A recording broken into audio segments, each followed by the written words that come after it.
Assalamualaikum warahmatullahi wabarakatuh. Kembali berjumpa para sahabat medsos sekalian. Semoga kita semua selalu mencari petunjuk, mencari ridho Allah yang sebenar-benarnya.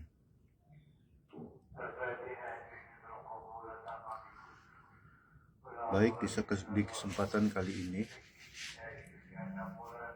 kami akan mencoba mengurai tentang contoh dari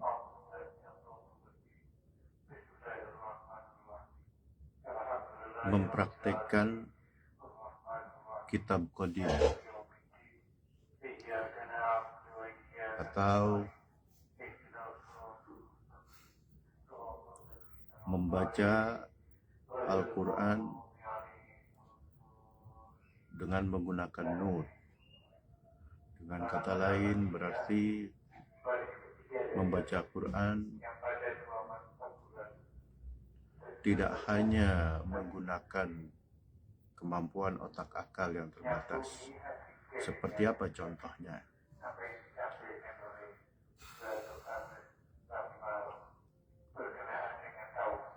Ada yang menarik di surah Al-Baqarah dari ayat 63 sampai 66. Di sini mengisahkan tentang nenek moyang orang Yahudi, bangsa Yahudi. Memang berupa kisah, tapi kisah ini pun esensinya berlaku sepanjang zaman. Seperti itu. Misal contoh, saya bercerita tentang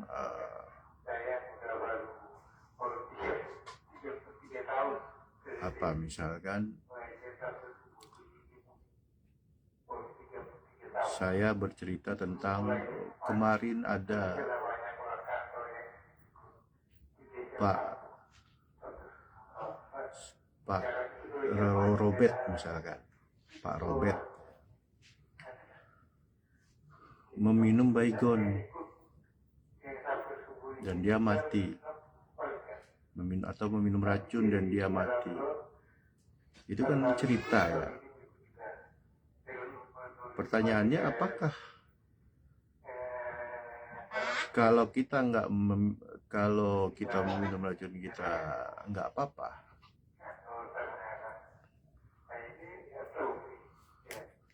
Itu pertanyaannya. Walaupun itu cerita, tapi isinya itu berlaku untuk semuanya. Kalau racun itu diminum oleh kita, oleh orang-orang sebelum Pak Robert,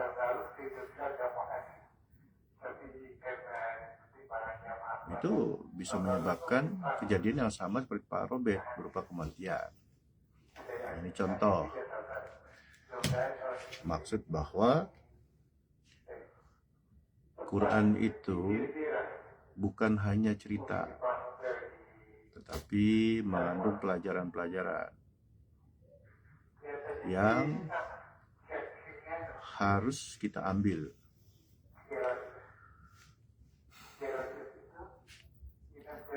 Nah, masalahnya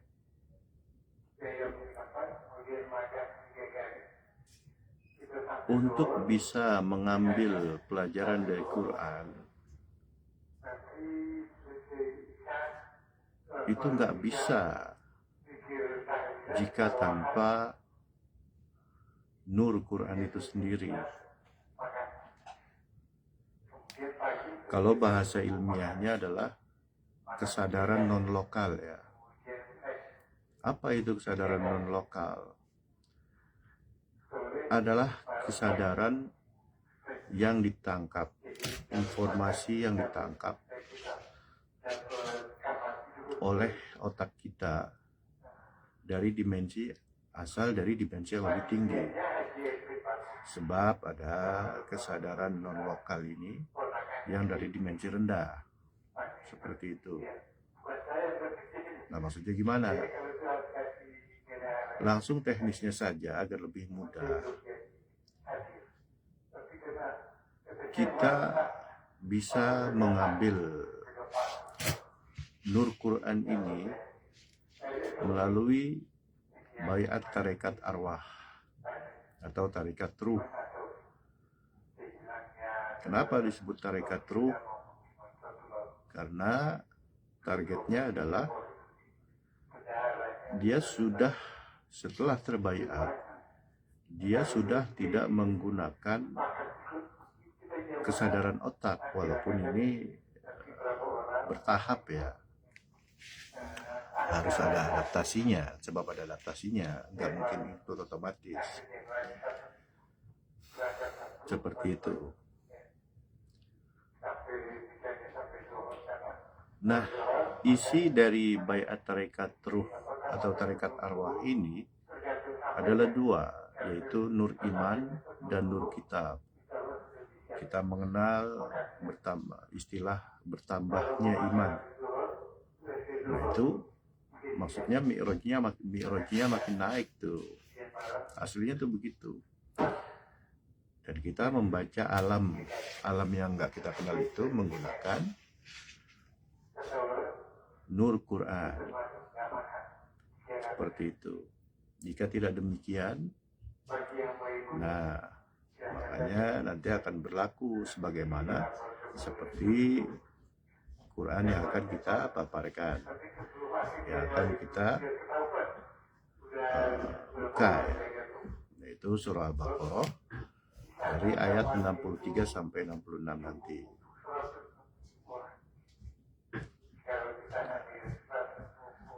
Nah, ini pula mengapa Nabi Muhammad itu disebut kana khuluquhul Quran. Akhlaknya itu Quran. Apakah akhlak perbuatan lahir dari otak yang terbatas tanpa asupan nur otak beliau dari kolbunya yang sudah tentu saja terupgrade ya, terbaiat maksudnya, terisi nur iman dan nur kitab, kan nggak mungkin.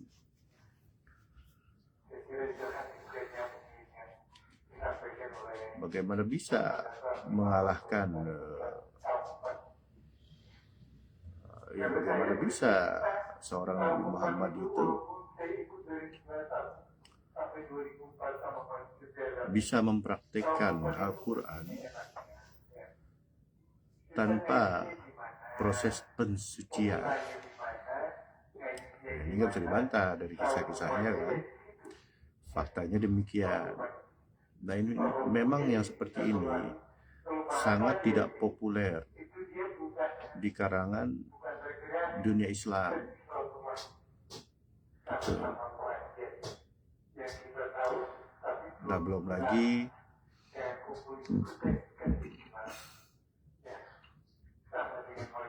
mengambil nurnya itu dari seseorang yang berstatus ulil amri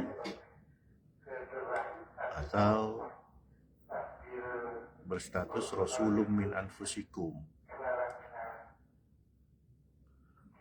Ada memang baiat-baiat lain, bahkan di saudara-saudara Nasrani ada baptis, di Hindu Buddha ada inisiasi, di Yahudi nanti ada namanya tuh, tapi versi Quran bahasa Arab berarti ya, biquwah nanti ada tuh. Nah, tapi diartikan sebagai perjanjian. Nah, ini agak keliru ya, nanti coba kita buka ya. Nah, seperti itu. Nah, sebenarnya itu awal masuk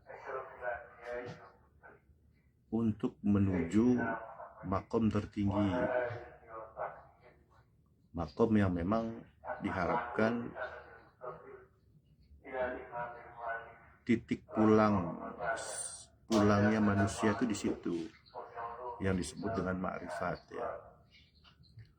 Setelah itu baru dimulai beragama. Jika nggak sampai situ, beragamanya bukan dari Tuhan berarti. Nah, seperti itu. Itu sudah hukum ya. Itu nggak bisa dibantah.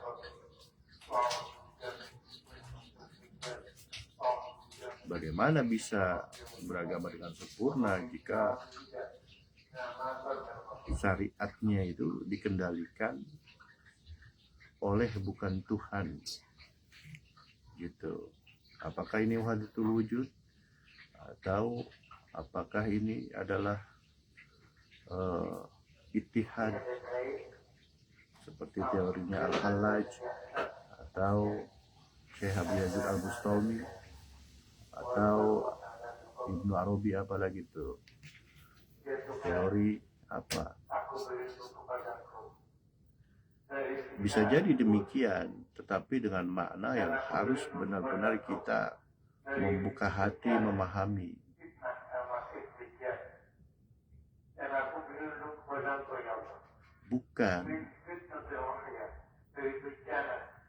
Bukan Tuhan itu masuk. Nah, tidak bisa diartikan Tuhan itu masuk. Nah, ilustrasi kiasnya tuh hanya seperti ini. Kita misalkan membuat atau tukang kayu membuat bangku. Ya, bangkunya itu hanya benda mati. Dipakai apa saja, masih tukang kayu, terserah si tukang kayu. Mau dia jual, mau dia pakai, mau dia apapun terserah. Nah, begitu pula seluruh makhluk itu ciptaan Tuhan. Nah, itu Tuhan memperlakukannya dengan yang disebut sunnatullah, hukum pasti itu. Gitu. Ya, Allah memberitahukan kepada manusia, firman-Nya itu ya, wa ma khalaqtul jinna wal insa illa liya'budun. Pada jin dan manusia ya, tidaklah aku ciptakan kecuali untuk beribadah. Liya'rifun. Nah, sebelum mulai ibadah dan setelah ibadah itu ada tahapan yang harus dilalui. Ada adab jasmani, ada adab ruhani, ada proses jasmani, ada proses ruhani. Gitu.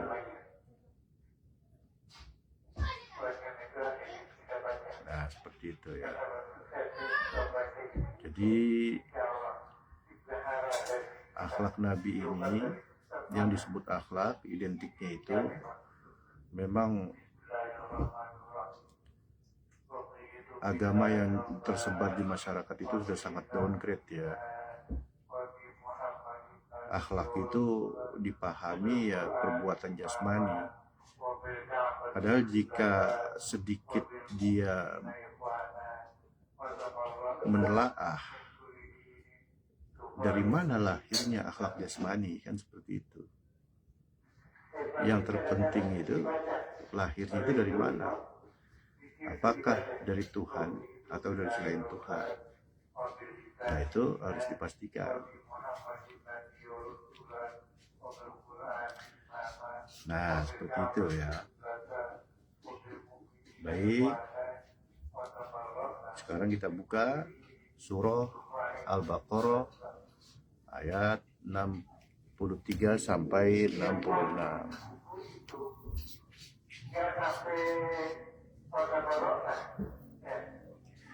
Ya.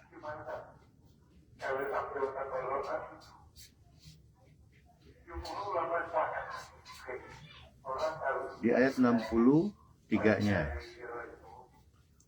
A'udzubillahi minasyaitonirrajim.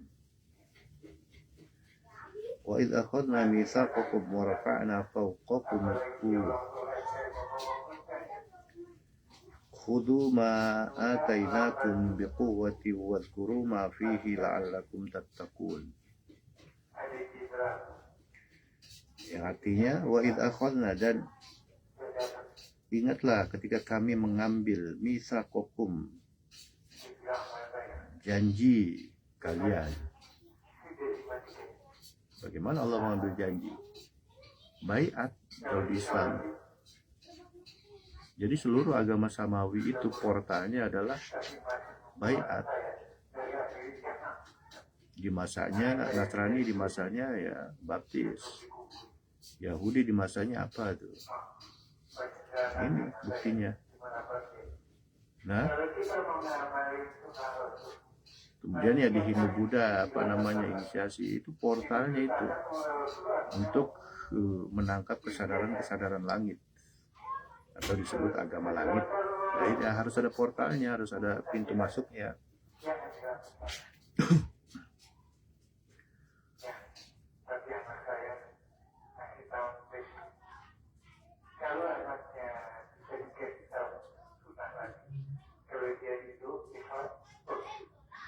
Wa idza akhadna mitsaqakum wa rafa'na fawqakum at-tur. Apakah ayat ini hanya berlaku bagi orang-orang Yahudi di masa itu? Ayat ini pun sebagai peringatan untuk orang Yahudi atas apa yang akan dilakukan karakter-karakter dari nenek moyang Yahudi untuk orang setelahnya. Dan ini Quran itu berkarakter ya untuk seluruh umat manusia. Ini ayat tentang baiat. Wa idz akhadna mitsaqakum.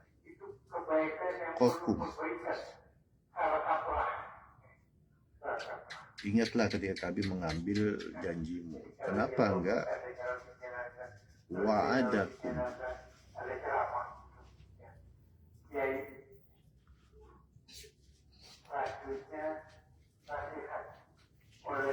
Tapi misaqo, ada istilah misaqon ghalidha.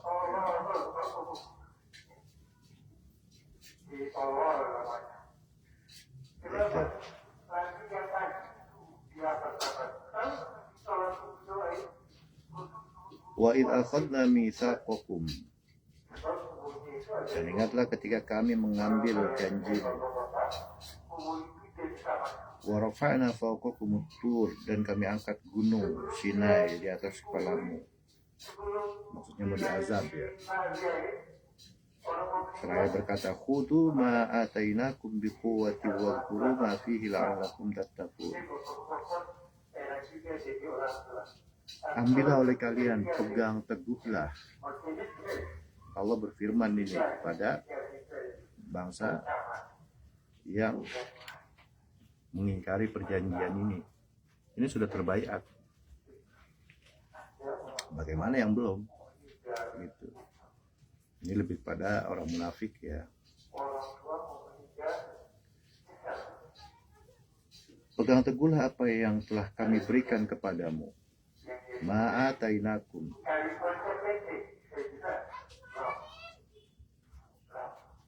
Biquwah.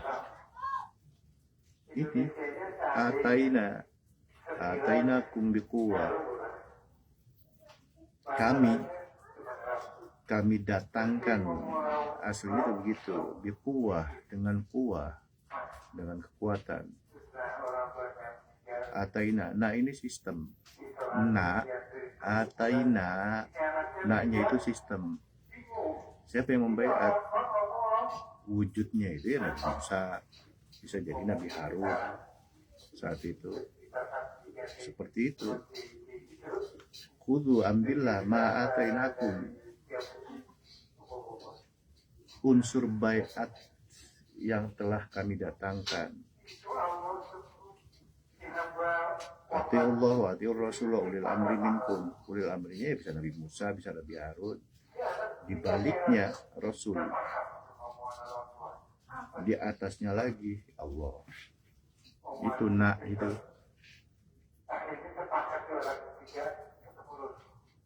bukan atani ilaikum gitu, bukan, tapi atainakum, bukan mufrad tapi jamak. Itu artinya maksudnya bikuah, ya kuat. Nur kodim itu yang isinya nur iman dan nur hitam itu nur kitab, ya kuat, dia kuat di dalam, abadi, aslinya tuh begitu. Walaupun nanti di perjalanan seolah-olah kayak nggak ada ketika berkhianat gitu.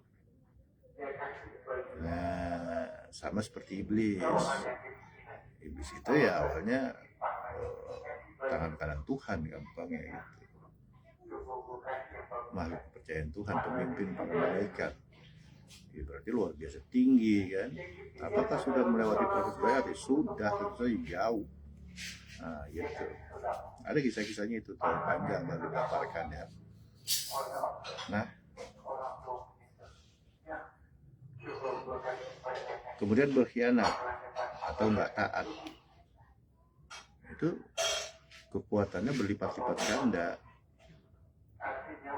Jadi iblis gitu. Jadi bukan penjahat biasa gampangnya. Gitu.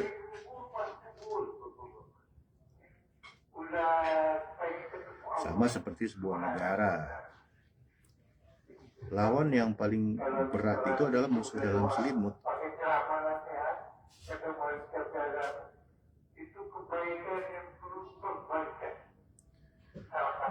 Ya.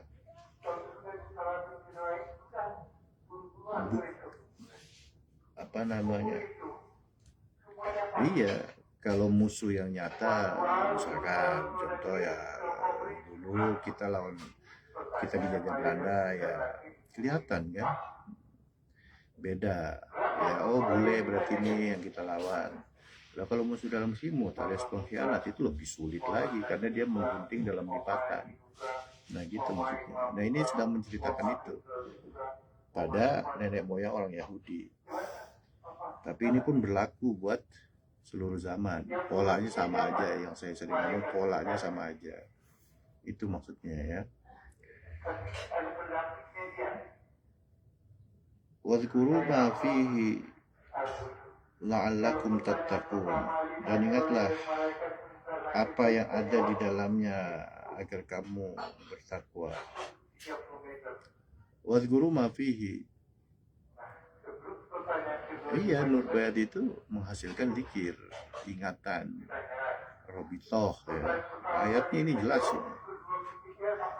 Ma fihi, apa yang ada di dalamnya yang sudah diberikan atainakum biquwah itu.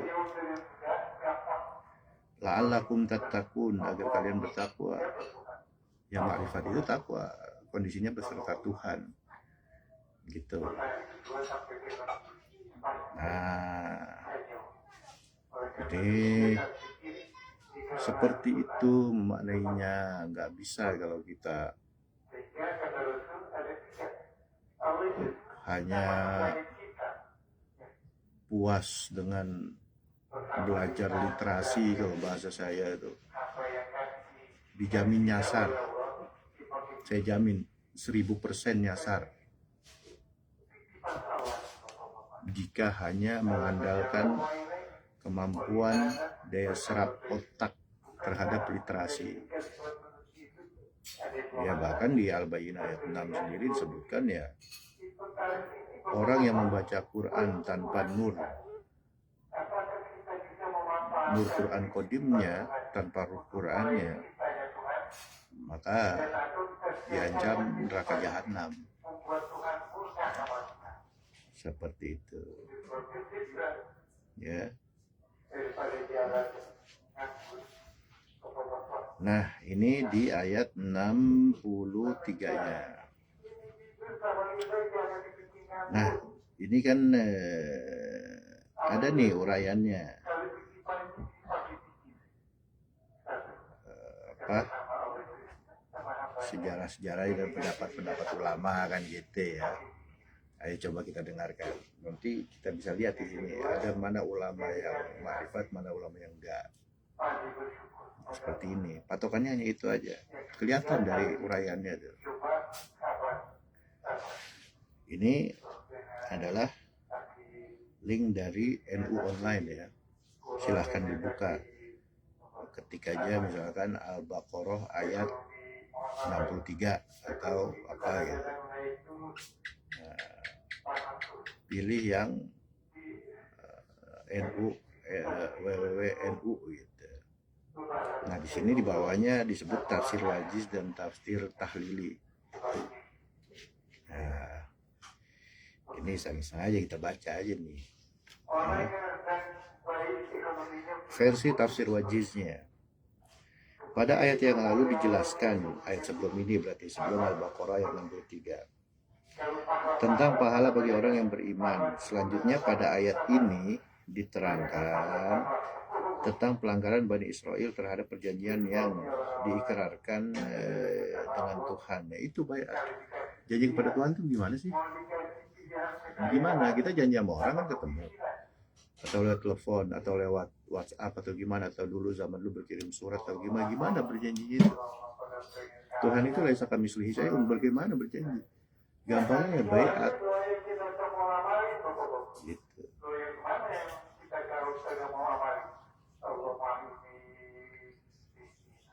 Karena itu dalam kaitan dengan sikap dan keingkaran ini, ingatlah ketika kami mengambil janji kamu dengan perantaraan Nabi Musa agar kamu semua melaksanakan tuntunan syariat yang terdapat dalam Taurat.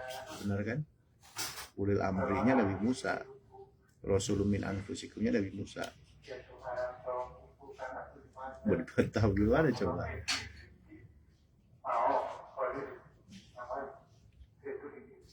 Dan kami angkat gunung Sinai sejalan dengan kekuasaan kami, atau kami goncangkan gunung itu sehingga seperti akan terangkat di atasmu. Seraya berfirman, pegang teguhlah apa yang telah kami berikan kepadamu dengan kesungguhan yang sebenarnya, dan ingatlah apa yang ada di dalamnya, yakni dalam Taurat yang merupakan petunjuk bagi kehidupanmu. Iya, kalau membaca Taurat tanpa proses baiat dan tanpa taat, ya Yahudi kan kita kenal banyak membangkang, kan? Tapi ada juga yang taat. Gitu. Tentu saja membaca Tauratnya itu enak, dia sesuai dengan nurnya. Jadi ibarat ini keluar ilham tring gitu begitu membaca kitab suci. Nah, ini tentang membaca Taurat. Tentu sudah terbayat oleh Nabi Musa. Ini fix. Ya.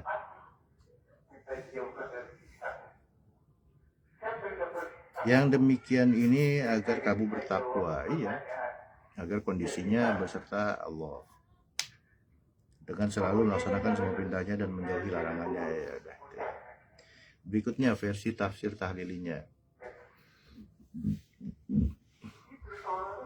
Ya, kita ini contoh membaca literasi dengan nur Tuhan ya. Seperti ini, dengan gelombang kesadaran yang lebih tinggi dari gelombang kesadaran rendah yang ditangkap otak ya. Tafsir tahlili. Allah mengingatkan kembali kesalahan lain dari nenek moyang orang Yahudi ketika Allah mengambil janji dari mereka. Mengambil janji. Paham sahabat medsos sekalian, mengambil janji. Allah mengambil janjinya tuh gimana sih? Kalau di Islam itu kan syahadat, asyhadu alla ilaha illallah, emang cukup syahadat begitu. Ada itu ditanamkan nur iman dan nur kitab prosesnya. Gitu. nggak hanya mengucapkan meyakini kata-kata syahadatain itu, dua kalimat syahadat, ngaco itu, sangat tidak tepat sekali. Ya seperti itu ya. Baik, kami lanjutkan. Yaitu ketika Allah mengambil janji dari mereka, yaitu bahwa mereka akan beriman dan akan mengamalkan apa yang ada dalam Taurat. Mengamalkan itu bagaimana? Taurat itu kata langsung turun. Oh, sebelum Nabi Musa diangkat jadi Nabi dari Rasul, ini Musa Tauratnya nih 500 halaman misal. Ntar fotokopi ya, sebarin ke umatmu, suruh amalin. Gitu. Zaman Nabi Muhammad aja yang lebih muda zamannya, itu bertahap turunnya. Jadi mereka tuh membaca yang kodim, gitu. Nah disinilah kalangan ahli tafsir itu banyak kedodoran gitu, downgrade memanai Quran tuh. Baik, kami lanjutkan ya. Ternyata mereka tidak mengamalkannya, bahkan mengingkarinya. Tentu ya yang keluar dari mulut Nabi Musa sebagai ulul amri, yaitu firman. Bisa jadi firman, bisa jadi hadis Nabi Musa, kan gitu. Tergantung situasi dan kondisi aja, gitu. Lalu Allah mengangkat bukit atau gunung Sinai ke atas kepala mereka untuk memperlihatkan kekuasaannya agar mereka beriman kepadanya dan berpegang teguh kepada kitab Taurat itu. Iya, kalau membangkang dari ulil amri atau dari bahasanya wujud Tuhan di dunia, gampangnya begitu. Ini sesuai dengan surah apa tuh? Ilahun sama wa ilahun fil ardi. Apa tuh, saya pernah bikin foto profilnya itu, gitu. Dia sambungan tuh, Rasul min anfusikum lah gampangnya saat itu Nabi Musa ya. Nah, jadi maksudnya mau diazab begitu, sambil kasih peringatannya. Isi perjanjian tersebut berupa perintah Allah pada mereka. Iya, ati Allah, ati Rasul, wa ulil amri minkum. Isinya ketaatan-ketaatan doang. Berarti ada perintah di dalamnya. Harus taat gitu maksudnya. Peganglah kitab Taurat dengan sungguh-sungguh, kodimnya maksudnya ya. Dan tetaplah mengerjakan isinya. Pelajarilah Taurat itu, perhatikan isinya, dan amalkan hukum-hukum yang termaktub di dalamnya. Ayat ini memberi peringatan bahwa ini perkataan mufasir aja yang nggak paham kitab kodim. Misalkan fotokopian apa sebelum Nabi Musa diangkat jadi Nabi jadi Rasul, dikasih kitab lengkap 500 halaman, suruh fotokopi, sebarin. Nah, makanya ini bahasanya disuruh baca, disuruh apa nih? Semua orang mencari dan tengah. Iya, seolah-olah kayak tekstual gitu. Nah berikutnya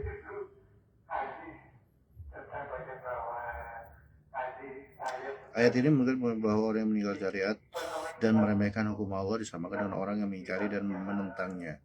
Maka sudah sepatutnya dia pada hari kiamat nanti dikumpulkan dalam keadaan buta. Dia tidak dapat melihat jalan kemenangan dan jalan kebahagiaan. Ya, ini sudah dibaiat ya, kemudian ingkar gitu.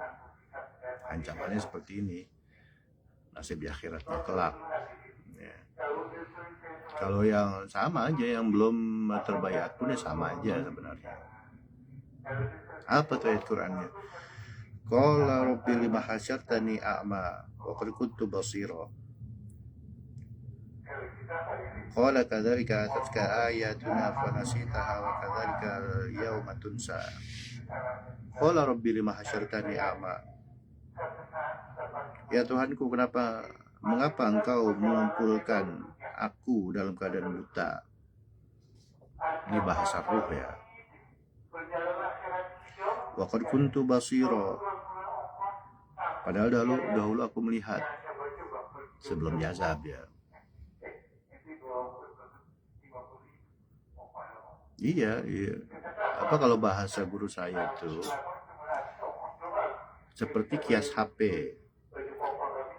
Yang sekarang kan yang populer 4G ya, teknologi 4G. Hidup di alam 4G. Ya sinergi, nggak ada masalah, aktif.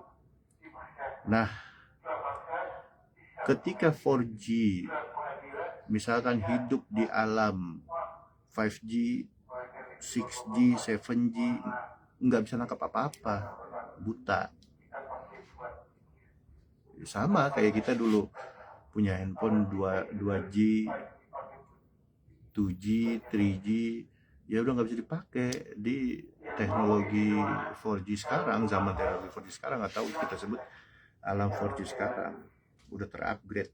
Nah, itu alam akhirat maksudnya udah nggak bisa ngeblank gitu. Dulu handphone BlackBerry udah nggak bisa dipakai di zaman Android sekarang ya, karena teknologinya masih 3G waktu itu maksimal ya. Di 4G sekarang udah nggak bisa dipakai. Sama seperti ini. Dulu aku masih hidup bisa ngelihat, iya, karena 3G, dengan alam 3G ya bisa ngelihat dia. Begitu dia mati harus masuk alam akhirat, nggak bisa, buta dia. Lima hasyartani a'ma, kenapa engkau kumpulkan wahai Tuhan, kenapa engkau kumpulkan aku wahai Tuhan dalam keadaan buta, gitu. Apa jawab Tuhan tuh? Qala kadzalika atatka ayatuna fanasitaha. Demikianlah dahulu telah datang kepadamu ayat-ayat kami. Apa fotokopian? Enggak. Orang yang menyampaikan unzur maqala wal kanzur manqala. Sekarang iblisnya udah keren. Udah pakai casing apa lemah lembut tuh, kenal Tuhan enggak. Gitu, nyampein ayat-ayat apa segala macam. Bukan itu.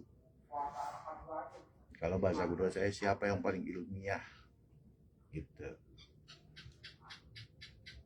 Ilmiah itu modal untuk amalia. Dan ilmiah itu pasti dipertanggungjawabkan oleh seluruh disiplin ilmu, seluruh literasi itu, baik literasi agama atau yang bukan agama, ilmu umum biasa atau sains teknologi. Clear.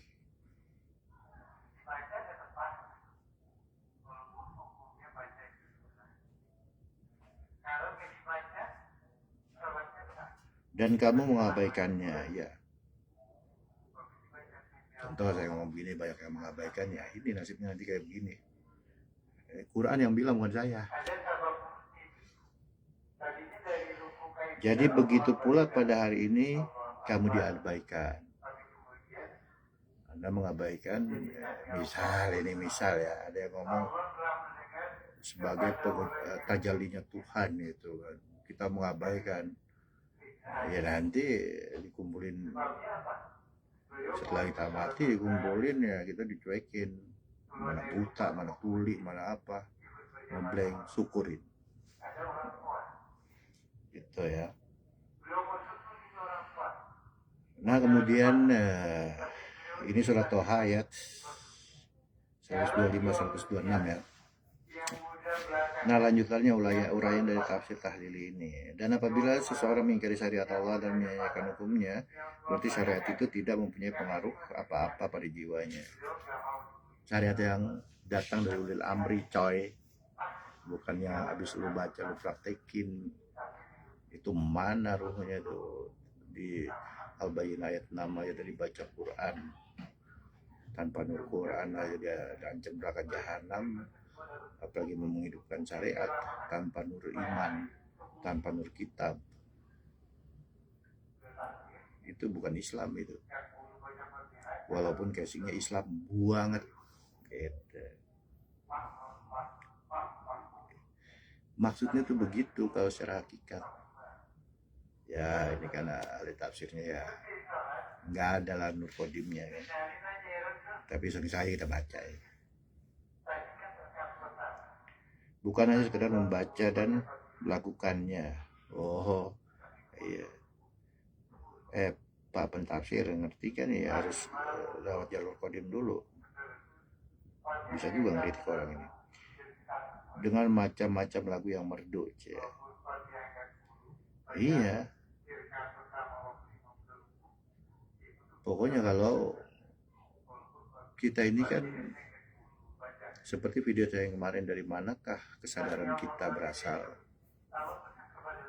Aslinya kita cuman mayat hidup, tapi diberi organ-organ itu sebagai penangkap sinyal kesadaran. Tergantung yang kita tangkap itu sinyal kesadaran alam rendah apa alam tinggi. Ya kalau alam rendah itu iblis maksudnya, kalau kesadaran dari alam tinggi ya unsur-unsur Tuhan sampai Tuhan bahkan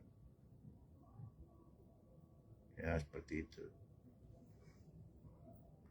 Jadi gitu ya, nggak bisa hidup ini melakukannya namanya. Kemudian Allah memerintahkan agar Bani Israel berpegang teguh dengan Taurat, lalu selalu mempelajarinya dan mengamalkan isinya agar mereka menjadi orang yang bertakwa. Terkesan Musa udah Musa begitu. Yang keluar dari omongan Nabi Musa, zaman Nabi Muhammad aja hanya bisa dicatat di tulang onta ya, atau di pelepah kurma atau apa. Apalagi yang lebih tua zamannya itu zaman Nabi Musa. Walaupun sudah ada teknologi seperti Firaun misalnya teknologinya, kalau udah ada baca tulis kayak zaman sekarang baca tulis atau keren kan, lewat WA bisa apa segala macam kan. Cuman kalau tanpa unsur dari Tuhan, yang ditulis itu ya bukan dari Tuhan semua begitu.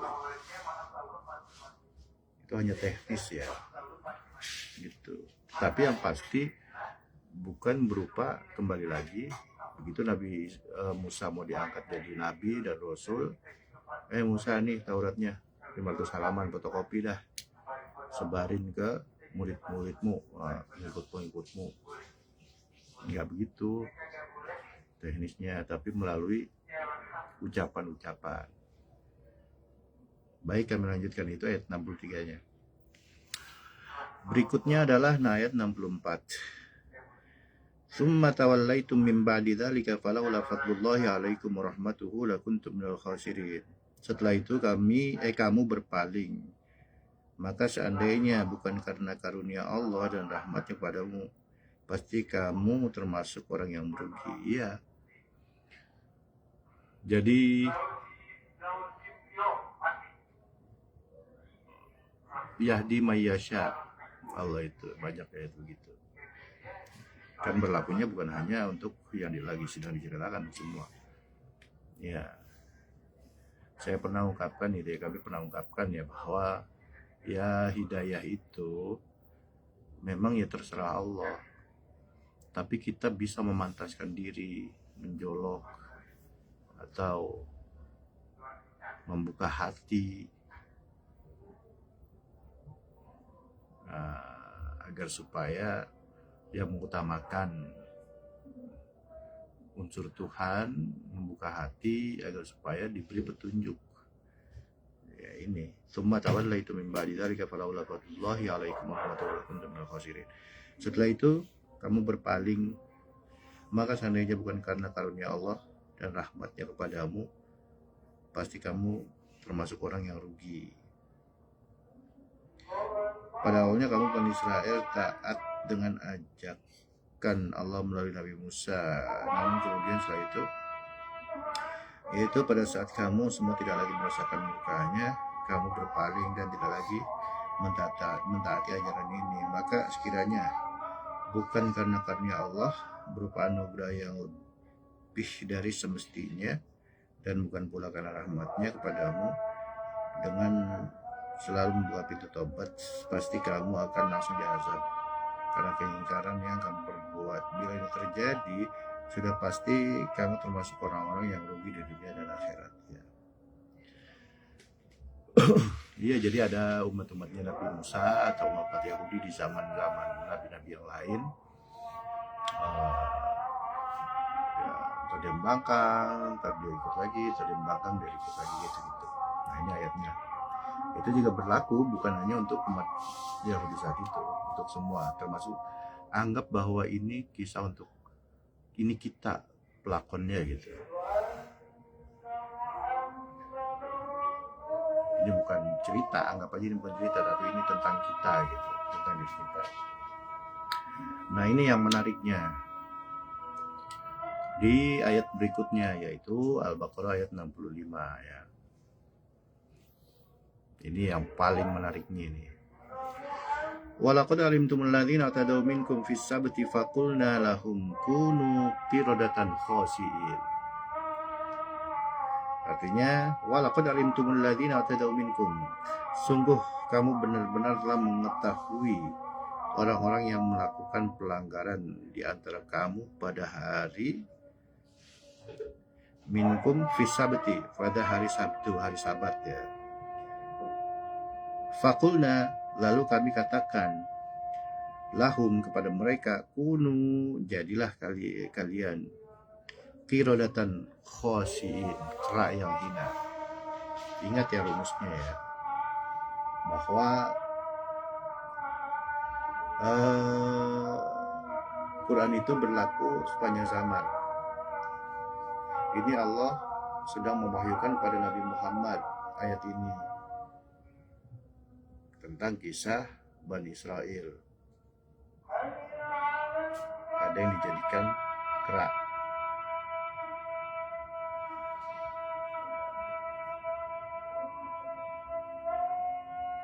Apakah dijadikan kera beneran atau enggak?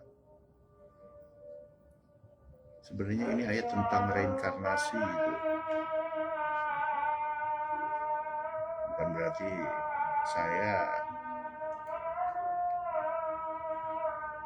mengiyakan teori reinkarnasi Buddha Hindu. Ya mengiyakan juga, sebab pernah ada samawinya.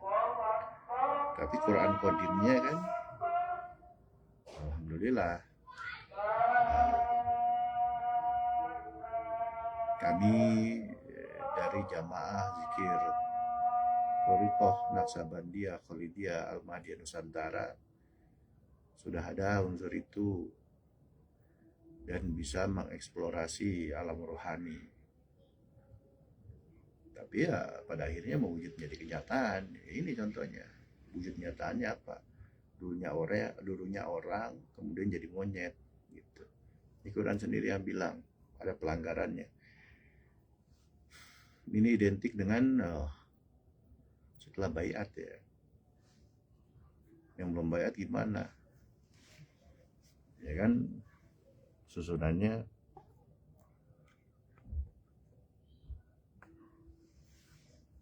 yang paling berat itu yang berkhianat. Contoh misalkan Belanda menjajah Indonesia, ada orang-orang Indonesia yang pro kepada Belanda gitu kan, walaupun mukanya yang Indonesia kan, ya mereka memproklamirkan diri, mengumumkan bahwa mereka adalah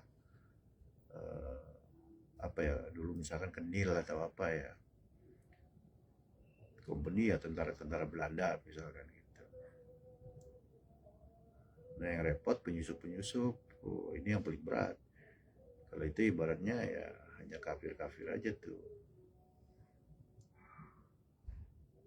paham nggak maksudnya ya? Jadi ya kafir itu lebih ringan dibanding munafik, maksudnya tuh begitu. Berat ini, termasuk berlaku juga untuk saya. Tentu saja saya jangan sampai merasa aman ya, seperti itu ya. Baik, sekali lagi ya, sungguh kamu benar-benar telah mengetahui orang-orang yang melakukan pelanggaran di antara kamu pada hari Sabat. Lalu kami katakan kepada mereka, jadilah kamu kera yang hina. Nah, gitu. Baik, kita baca iseng-iseng tafsirnya nih. Ya, tapi menggunakan Nur Kodim ya. Patokannya apa? Pakai kesadaran yang lebih tinggi nggak nih yang menyusun tafsirnya nih? Dua jenis. Tafsir wajiz, masih dua jenis, memang ada dua doang di link ini. Tafsir wajiz dan tafsir tahlili. Tafsir wajiznya. Ayat ini menjelaskan tentang sikap dan keingkaran Bani Israel. Sejalan dengan hal itu, Allah menegur dan memurkai mereka. Sungguh kamu, wahai Bani Israel, telah mengetahui hukuman yang diterima oleh orang-orang yang melakukan pelanggaran di antara kamu dengan tetap mencari ikan pada hari Sabat.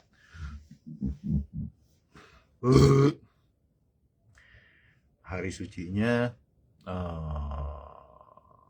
umat Yahudi ya, Sabtu ya. Hari sucinya umat Nasrani Minggu. Hari sucinya umat Islam Jumat. Gitu ya. Ya. Aslinya semua hari tentu saja suci. Bukan di luarnya, bukan harinya. Itu pengejauhan tajalinya dari ulil amri saat itu, Rasulullah SAW saat itu, yaitu Nabi Musa menetapkan hari Sabtu gitu. Juga prosesnya zaman Nabi Isa hari Minggu gitu kan, tajalli Tuhan kepada Nabi Isa menetapkan hari sucinya hari Minggu. Begitu juga dengan Nabi Muhammad, hari sucinya hari Jumat kan, gitu-gitu kan. Nah itu tanpa tajalli itu, tanpa bagaimana bisa bertajalli tanpa melewati tahalli? Bagaimana bisa bertajalli tanpa baiat? Kemudian mengikuti hari suci yang Yahudi mungkin masih hari sucinya dikerjakan di hari Sabtu. Saat ini umat Nasrani hari Minggu dikerjakan saat ini. Umat Islam hari sucinya Jumat dilakukan sampai saat ini. Jika tidak ada perintah dari tajallinya dan gak ada unsur yang sama untuk tahalli, gak ada unsur Tuhannya, semua yang dilakukan itu zong, bahkan minus, berbuah dosa. Mana ayatnya? Fawailul lil musallin alladzina hum an salatihim sahun. Maka celakalah untuk untuk al-musallin, orang-orang yang salat.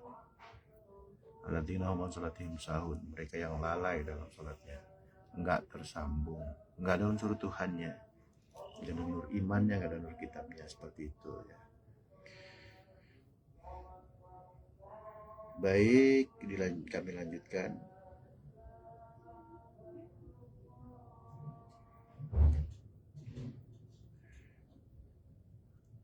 Yakni hari Sabtu, hari khusus untuk beribadah bagi orang Yahudi. Padahal kamu semua sudah sepakat untuk menjadikannya sebagai hari ibadah dan tidak melakukan pekerjaan lain. Karena itu selalu kami katakan kepada mereka, jadilah kamu kera yang hina. Pada saat itu berubahlah fisik dan atau sikap mereka seperti kera. Ya, hari tafsir nggak ada yang berbeda. Oh, nggak jadi kera, tapi sikap dan karakternya aja kayak kera.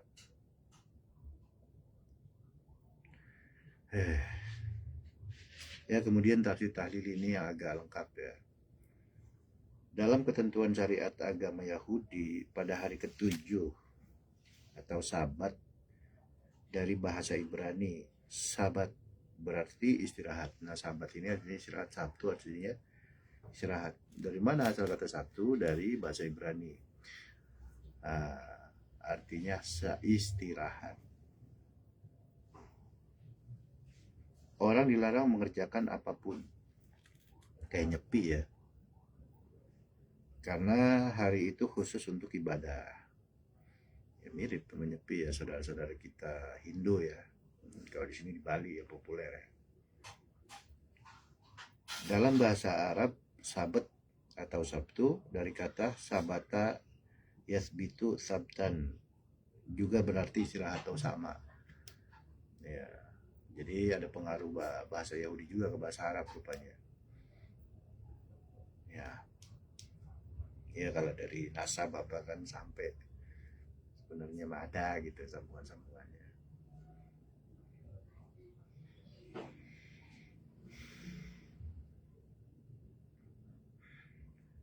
Berarti istirahat atau tenang.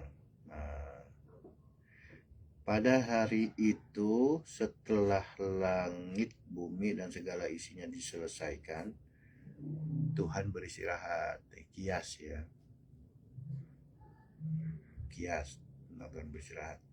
Lalu Allah memberkati hari ketujuh itu dan menguduskannya. Ini kitab Kejadian. Maaf nih kalau saya salah menyebutkan ya. Ini sepertinya kitab Taurat nih.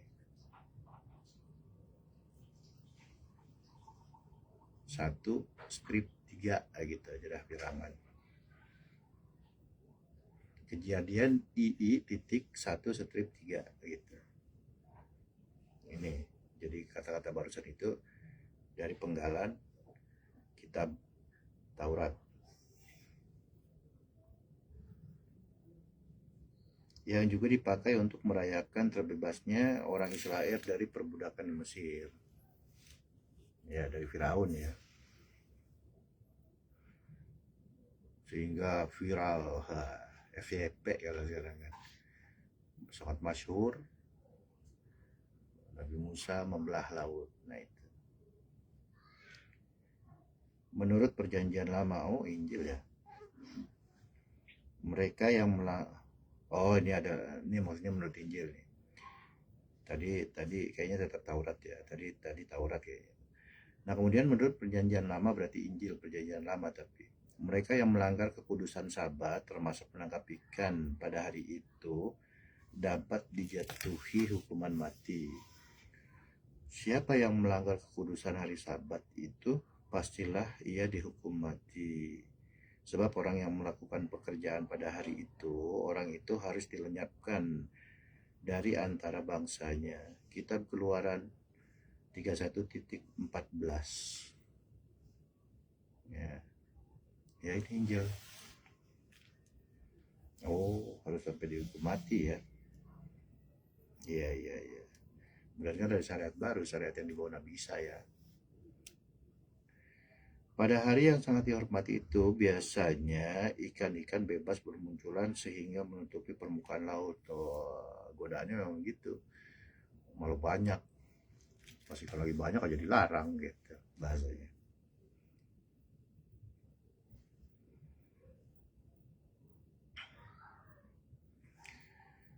Karena hari itu tidak ada orang yang berani mengganggunya. Iya, karena banyak yang taat ya. Banyak lah ikan di hari Sabtu. Di luar hari Sabtu, ikan-ikan itu menghilang lagi. Al-A'raf ayat 163. Gitu. Al-A'raf 163. Nah, kita lihat lagi nih, seru nih. Banyak mufasir menyebutkan larangan ini oleh mereka diakali. Ini teknis versi tukang tafsir nih. Pada hari-hari sebelum Sabat mereka membuat kolam besar dan air laut dialirkan ke dalamnya. Pada hari Minggu mereka bekerja mengambil ikan yang sudah terjaring, diakalin sebelum Sabat ya. Tetapi dalam hukum Tuhan mereka tetap melanggar. Yang begini juga melanggar. Maka Allah menjatuhkan hukuman yang menjadikan mereka kera, sehingga mereka jauh dari kebajikan serta hina dan rendah. Sampai situ ya. Menurut Mujahid, sebagaimana diriwayatkan oleh Ibnu Jarir, fisik mereka tidak ditukar menjadi kera, tetapi hati, jiwa dan sifat mereka lah yang dijadikan seperti kera, sehingga mereka tidak dapat menerima pengajaran dan tidak dapat memahami ancaman.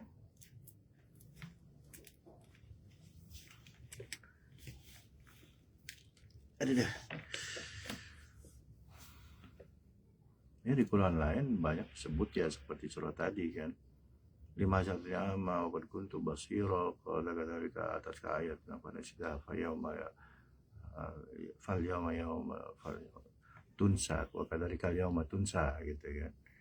Kenapa nggak disebut aja hati mereka tertutup setelah melanggar hari Sabat? Di Quran disebutkan ya jadi kera, tapi di downgrade menjadi apa nih? Menjadi persifatan aja, wujudnya tetap orang. Kapan berlakunya kelahiran kembali? Ya tentu setelah kematian. Nanti membentuknya itu baru sesuai dengan karakter gitu, karakter dari karmanya ya. Ya tentu dari mana hewan-hewan ini, benda-benda, pohon-pohon, ada ruhnya semua. Manusia pun ada ruhnya. Dari mana itu? Dari Tuhan. Tapi dalam perwujudan yang berbeda-beda. Gitu. Ruh itu abadi. Kan bagian dari Tuhan ya. Nah, kemudian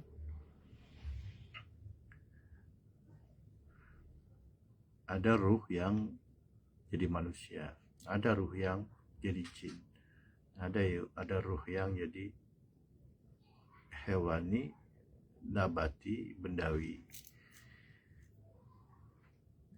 Kok ada unsur yang sama, yaitu ruh dengan manusia.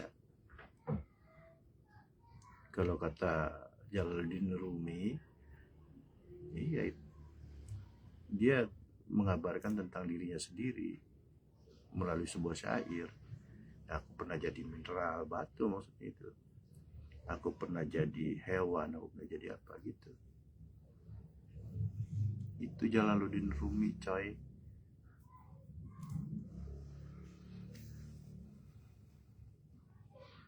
Ya seperti itu ya. Baik, kami lanjutkan.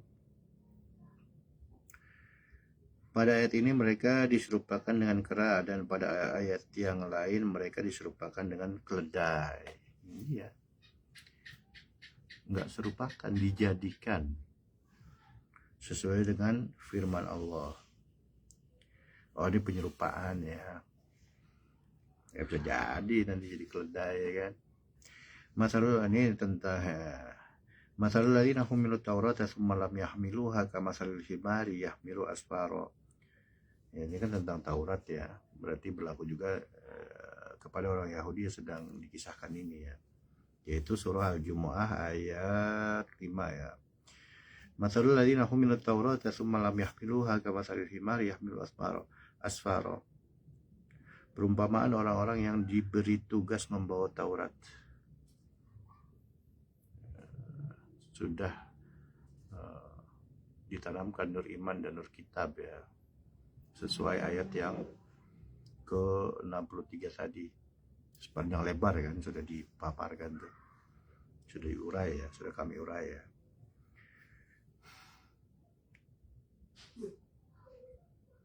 Kemudian mereka tidak semalam yahmiluha, kemudian mereka tidak membawanya, dalam arti budeg dari kitab Qadim, sehingga dia tetap melakukan segala sesuatu dengan kesadaran rendah. Sedangkan kitab Taurat ini, unsur kitab Qadimnya sama dengan Quran ya, mengangkat kepada kesadaran tinggi gitu.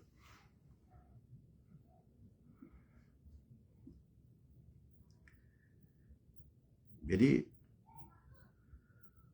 tidak, bukannya berarti mengamalkan itu adalah menyerap dari otak kemudian diamalkan, nggak bisa itu.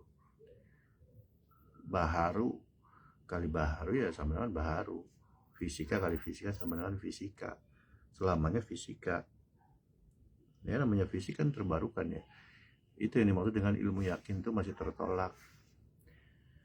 Ainul di atasnya lagi ainul yakin masih tertolak. Nah hakul yakin yang diterima ya sampai kepada unsur kodimnya gitu. Ini nggak bisa untuk bisa masuk unsur kodim tanpa bayat tarekat ruh ditanamkan dari iman dan dari kitab. Nah, itu yang dimaksud dengan udhulu fisil mikafah. Itu Islam kafah itu yang begitu, bukan Islam kafah malah mundur ke belakang gitu. Bagaimana mengawali zaman gitu, bagaimana mengawal zaman kalau kita malah mundur ke belakang, ditarik mundur ke belakang gitu ya, seperti ini. Baik, kami lanjutkan ya.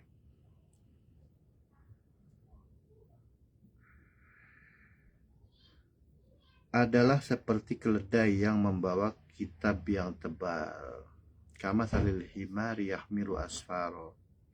Ya, jumhur ulama berpendapat bahwa mereka benar-benar bertukar wujud menjadi kera. Nah, banyak ulama yang berpendapat begitu tuh. Ternyata ya, sebagai hukuman terhadap keingkaran mereka. Ya, jadi fix. Dia memang berubah wujud gitu. Itu bisa berlaku untuk di setiap zaman. Tapi bertukar wujudnya nggak langsung.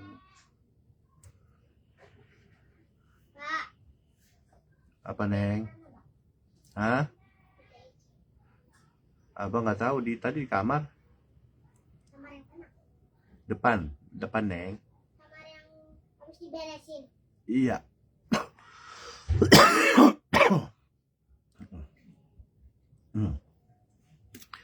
Iya, banyak juga seperti contoh Nabi Muhammad yang ingkar terhadap Nabi Muhammad, yang mereka nggak berubah jadi keram, jadi keledai apa. Tapi setelah kematiannya mengenaskan lah pokoknya kan gitu. Bahkan musuh-musuh utama para nabi kan gitu kan, Fir'aun, Namrud, terus banyak lah. Kemudian ini Abu Jahal, Abu Lahab dan lain-lain. Mereka sampai mati masih berupa manusia. Bahkan yang ingkar pada nabi pun, yang ingkar dari para nabi juga masih berupa manusia. Tapi setelah itu, setelah kematiannya gitu maksudnya. Nah, teori ini hanya populer di agama Hindu dan Buddha tentang reinkarnasi ya. Gitu. Hindu Buddha benar di zamannya karena ada kodimnya kan, ada Rasulun min anfusikumnya, ada ulil amri minkumnya gitu. Berarti sebenarnya polanya sama semua gitu. Baik ya, kami lanjutkan ya.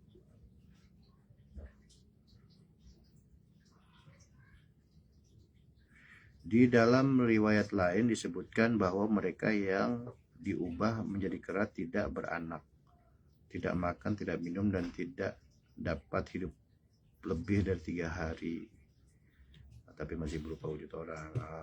Ya, di zaman itu bisa jadi. Di dalam Al-Quran terdapat ayat yang serupa maksudnya. Wa ja'ala minhumul qiradatal khanazi wa abadat taghut.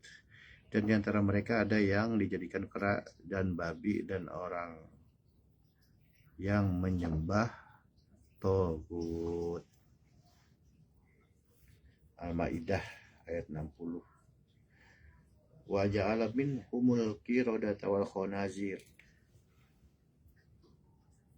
Dan telah dijadikan di antara mereka al-qiradah.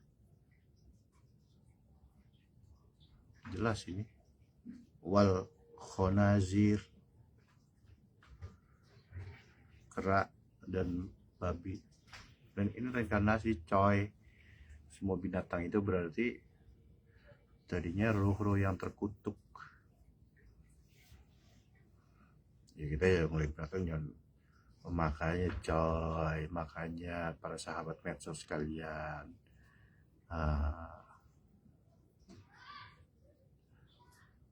segeralah mencari hidayah, petunjuk dari Allah, bahwa agama itu aslinya dipraktikkan di alam qadim, tapi mewujud lagi di alam dunia karena masih ada jasad kita. Maksudnya apa? Kita menggunakan kesadaran yang lebih tinggi. Bukan berarti yang lain rendah, nggak begitu maknanya. Ini cuma bahasa doang, nggak mewakili kita merendahkan orang atau gimana. Bodoh benar kalau wah ngerasa lebih tinggi. Bahasa apa yang mewakili gitu. Sedangkan ini harus disampaikan, ya terserah aja mau menilai gimana sih sebenarnya kan gitu. Nah, jadi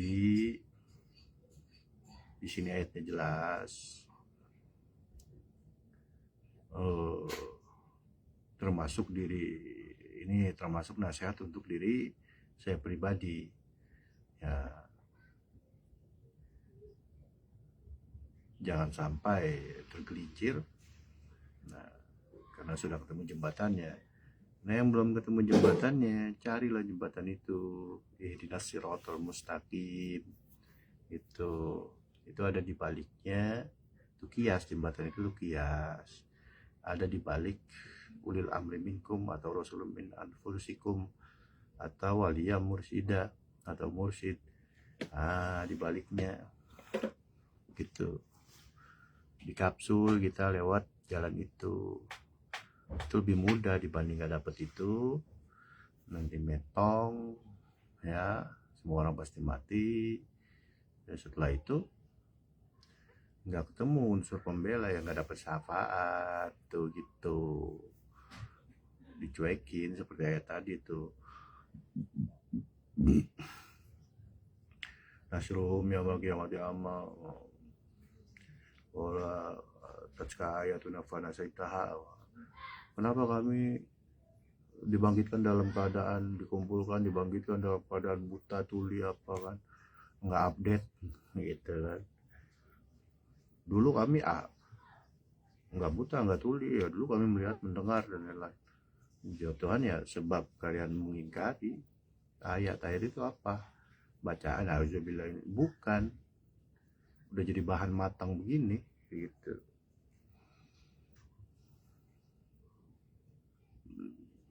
Jadi yang disampaikan dengan ilmiah dan amaliyah gitu loh maksudnya. Iya, bagaimana mempraktikkan alam qadim tanpa portalnya, tanpa gurunya mustahil. Ya gurunya itu wajib waris dari Nabi Muhammad. Dan itu satu-satunya tiap zaman.